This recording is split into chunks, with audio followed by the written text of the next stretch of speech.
Ang Banal na Espiritu at ang Santisima Trinidad. Ano ang Santatlo? Isa sa pinakamalalim na misteryo ng pananampalatayang Kristiyano ay ang konsepto ng Santatlo. Ito ay tumutukoy sa isang Diyos na umiiral sa tatlong persona: ang Ama, ang Anak at ang Espiritu Santo. Ngunit bakit nga ba ganito? Hindi ba't nakakalito ang ideyang ito? Ang tamang pagkaunawa sa Santatlo ay mahalagang hindi lamang sa ating pananampalataya, kundi sa pag-intindi sa Diyos na nagmahal at lumigtas sa atin. Ano ang ibig sabihin ng persona? Ang salitang persona ay mula sa Latin na personae, na ginamit noong sinaunang panahon sa teatro upang ipakita ang iba't ibang papel ng isang aktor.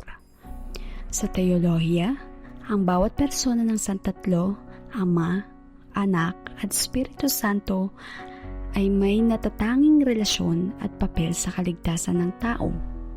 Ang Ama ang lumikha at pinagmulan ng lahat. Ang Anak ang naging tao upang isakatuparan ang plano ng kaligtasan. Ang Espiritu Santo ang nagbibigay lakas, kaliwanagan at presensya ng Diyos sa ating buhay. Hindi silang magkakaibang Diyos, bagkus sila'y ganap na nagkakaisa sa isang Diyos na may tatlong persona. Ang misteryong ito ay hindi ganap na maipapaliwanag ng isipan ng tao, ngunit isang paanyaya na kilalanin ng Diyos na higit pa sa ating pagkaunawa. Paano ito naiiba sa polytheism? Sa polytheism, maraming Diyos na magkakaibang nilalang ang sinasamba. Sa Santatlo, mayroon lamang iisang Diyos na umiiral sa tatlong persona. Ang mga persona ay ganap na nagkakaisa sa diwa, layunin at pagmamahal. Saan nanggaling ang konsepto ng Santatlo? Ang una ay ang kasulatan. Bagamat walang eksaktong salitang Trinity sa Biblia, malinaw ang pahiwatig nito mula sa lumang tipan hanggang sa bagong tipan. Sa Genesis 1 verse 26, ang sinabi ay, "Lalangin natin ang tao sa ating wangis." Ginamit dito ang salitang natin na nagpapakita ng maraming persona. Sa Mateo 3 verse 16 to 17, sa pagbibigyan ni Jesus, makikita ang Ama, Anak at Espiritu Santo na sabay-sabay na nagpakita. Sa Mateo 28 verse 19, binyagan ninyo sila sa pangalan ng Ama, ng Anak at ng Espiritu Santo. Pangalawa, ang unang simbahan.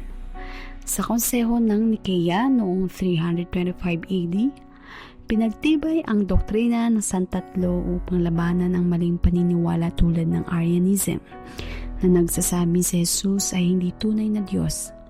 Sa pamamagitan ng Nicene Creed, ipinahayag na si Jesus ay Diyos mula sa Diyos, liwanag mula sa liwanag, tunay na Diyos mula sa tunay na Diyos. At ang salitang Santatlo, unang ginamit ni Tertullian ang salitang Trinitas upang ipaliwanag ang misteryo ng Santatlo. Siya ang isa sa mga unang teologo na nagtanggol sa doktrina laban sa mga maling aral noong 3 siglo. Mga analohiya para mas maunawaan ang Santatlo. Bagamat hindi lubos maipapaliwanag ng tao ang misteryo ng Santatlo, may mga simpleng halimbawa upang maipakita ang konsepto nito. Una, ang tatsulok. May tatlong sulok ito, ngunit nananatiling isang hugis. Ganito rin ang Santatlo. Tatlong persona, ngunit isang Diyos.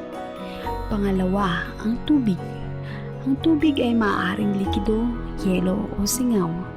Ngunit kahit anong anyo ito'y nananatiling tubig. Tulad nito, ang Diyos ay nagpapakita sa tatlong persona: Ama, Anak at Espiritu Santo. Ngunit nananatili siyang iisa. Pangatlo, ang araw. Ang araw ay nagbibigay ng liwanag, init at enerhiya. Magkakaibang aspeto, ngunit iisang pinagmumulan. Ganito rin ang Santatlo. Tatlong persona, ngunit iisang Diyos. Sa pamamagitan ng mga halimbawang ito, Naway, mas maunawaan natin ang kahalagahan at kagandahan ng santatlo sa ating pananampalataya. Ang papel ng Espiritu Santo. Ang Pentecostes ay isang mahalagang pangyayari sa kasaysayan ng simbahan. Sa araw na ito, bumaba ang Espiritu Santo sa mga alagad sa anyo ng malakas na hangin at dilang apoy.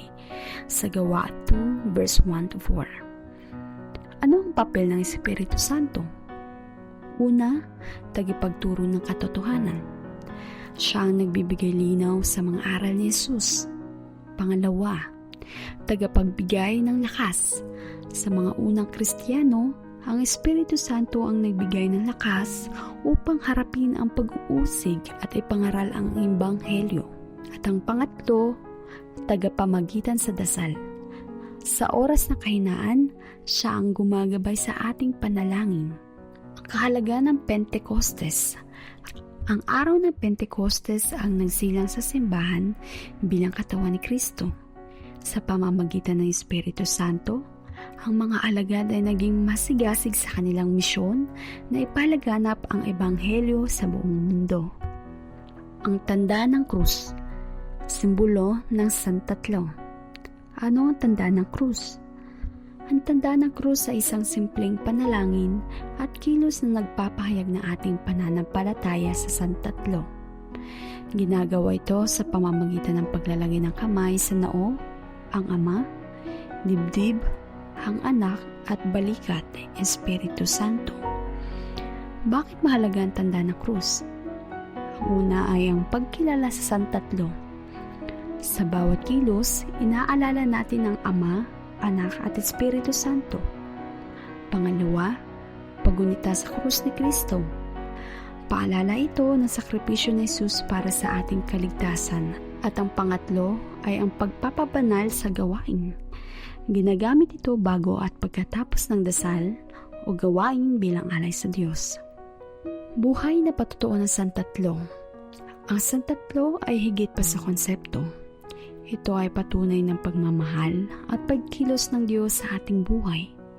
Ang Ama ang nagbigay buhay, ang Anak ang nagligtas, at ang Espiritu Santo ang gumagabay sa atin araw-araw. Sa pamamagitan ng doktrinang ito, natututo tayong magtiwala sa Diyos na higit sa ating pagkaunawa, ngunit laging naririto upang akayin tayo sa tamang landas.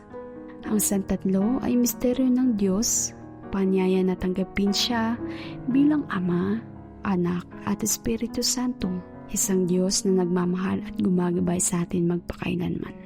Manalangin tayo. Ama namin Diyos, Ikaw ang lumikha ng lahat ng bagay. Anak na nagligtas sa amin, salamat sa iyong sakripisyo. Espiritu Santo, gabayan mo kami sa aming landas. Tulungan mo kami maunawaan ang iyong misteryo at mamuhay ayon sa iyong kalooban. Sa bawat araw, naway makita namin ang iyong presensya sa aming buhay. Amen.